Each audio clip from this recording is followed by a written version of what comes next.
Please be seated. Well, Merry Christmas. Merry Christmas. Anybody saying that with a little less enthusiasm? Oh, good for you. I saw some shakes of the head.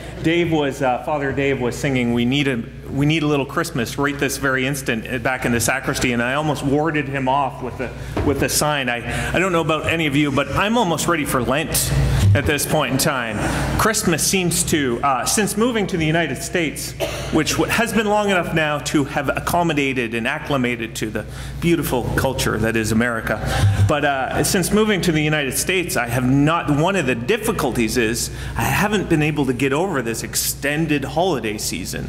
The festival eating seems to begin in mid-November, and it just goes and it goes and it goes and it goes. And then once Christmas is passed, you kind of just keep eating because it's habit at this point in time.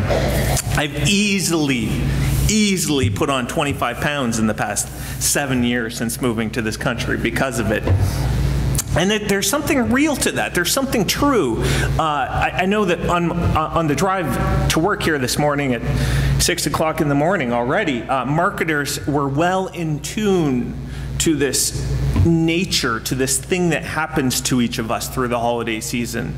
Because on one station, there was, of course, advertisements for a gym, how to start working off that excess holiday weight. They know the guilt that lies within us for all this eating. And on another station, there was an advertisement for nutrient supplements or something to supplant all the sugar and sucrose or whatever else we've been eating through this season. There's this inherent awareness in the human condition that we have been overindulging in this season and we don't feel very good about it. Now, if you haven't, good for you. God bless you. You're amazing. You're more capable than I am. But I guarantee there's some aspect of your life which you have been overindulging in. The classic Christian tradition kind of refers to addiction as thus. Addiction is an over-exercised appetite. It's an exacerbated appetite. It's a hunger. It's desiring something bigger or more or different than that which we were meant to desire. And there are all types of distortions of appetites. One of them is very obvious in our culture. American obesity is clearly a distortion of an appetite. We create these things that are irresistible. A couple of guys and I were talking about this out there. They put them in front of us and we can't stop eating them. Food is just one of them though. Power, sex, money, violence, all sorts of appetites that we seek meaning from, but that don't give it, but only actually alienate us further from what is actually a very simple maxim, and one that comes out so truly in the season. And the maxim is thus: to feel good, you have to be good. Let me say that again, for all of the commercials, for all of the marketing, for all of the whatever they're going to throw at you. There's only one solution. There's no pill that's going to cure anything. To feel good, you have to be good. That, in fact, is at the core of all those marketing messages they realize.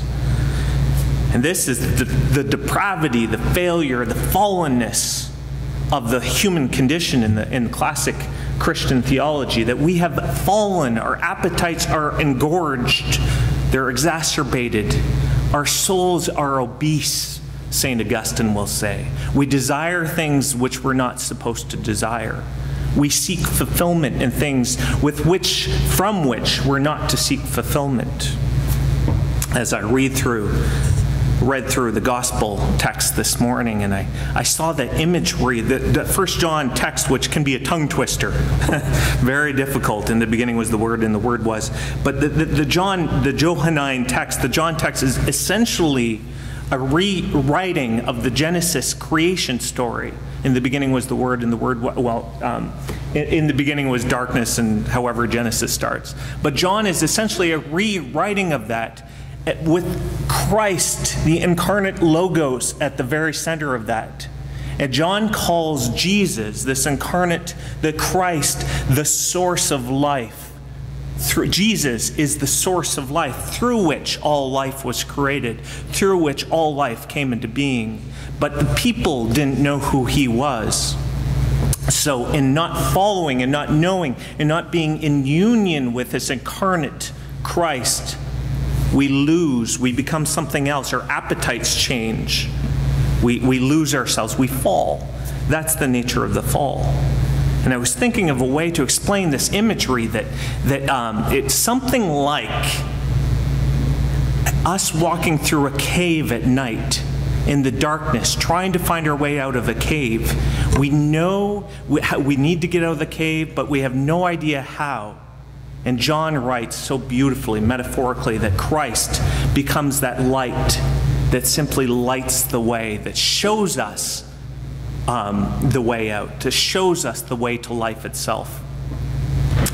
I don't recommend this author in all that he writes, but if any of you ever read Donald Miller, he wrote a book called Blue Like Jazz, and he writes a beautiful analogy, which is the hope for all Christians. This is he wrote of a story of a bunch of captives, POWs, prisoner of war captives, that were held in a prison somewhere, and they had been held and tortured, and eventually they had lost the kind of nobility of their humanity.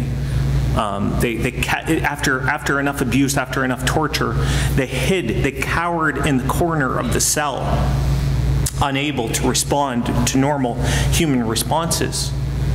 Finally, the government wanted to free these captives, so they sent in some Navy SEALs to go in and free them. And the Navy SEALs do what they do. They broke down the door and they ran in and they screamed with their guns and their rifles and their light, and they shone out and they said, "Come on, let's get moving, let's get moving." But instead of recognizing the gift of their salvation in these SEALs, the captives cowered from them. It was so overwhelming. It was so fearful.